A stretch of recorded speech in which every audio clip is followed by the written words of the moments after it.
রামকৃষ্ণদেবের গল্প 11। রোজকার জীবনে আমরা সবাই ভয় পাই। লোকের কথা, ভবিষ্যৎ, টেনশন, ব্যর্থতা। কিন্তু শ্রী রামকৃষ্ণ বলেছিলেন, যে ভয়কে দেখে, ভয় তাকেই দেখে। আজ আপনাদের শোনাবো তার এক অসাধারণ শিক্ষা, এক লাঠিওয়ালা মানুষকে দিয়ে ভয় ভাঙানোর কাহিনী। একদিন বিকেলে দক্ষিণেশ্বরের মাতৃমন্দির ঠাকুর স্নান করে ফিরে আসছেন। মন্দির ঘাট পর্যন্ত এক লোককে দেখলেন, হাতে বাঁশের লাঠি, মুখে রাগ, চোখে ভয়ঙ্কর চাহনি। ঠাকুর যখন সিঁড়ি দিয়ে উঠছেন, তখন সেই লাঠিওয়ালা হঠাৎ সামনে এসে দাঁড়ালো। ভক্তরা ভয় পেয়ে ছুটে গেল, কিন্তু ঠাকুর, তিনি একটুও ভয় পেলেন না, বরং শান্ত স্বরে বললেন, ওরে, লাঠি নিয়ে দাঁড়িয়ে আছো কেন? লোকটি গম্ভীর গলায় বলল, তোমার কাছে একটা কথা শুনেছি, পরীক্ষা করে দেখব। ঠাকুর হাসলেন, কি পরীক্ষা করবে? লোকটি লাঠি উঁচু করে বলল, তোমাকে ভয় দেখাবো, দেখি তুমি ভয় পাও কিনা।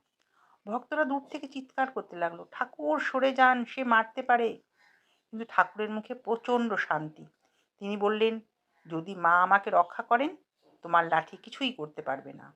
আর যদি তার ইচ্ছা হয়, তবে লাঠি তো দূরের কথা, একটা পিঁপড়েও আমাকে নিতে পারে। ঠাকুরের শান্ত চোখ দেখে সেই ভয়ানক মানুষটা থেমে গেল, যেন কেউ তার হাত চেপে ধরল। লাঠিটা ধীরে ধীরে নিচে নামিয়ে ফেলল। তারপর হাঁটু গেড়ে বসে বলল, আমি তোমাকে ভয় দেখাতে চাইনি। শুনেছি তোমার ভক্তরা বলে তুমি ভয় জানো না। আজ দেখে বুঝলাম এটা সত্যি।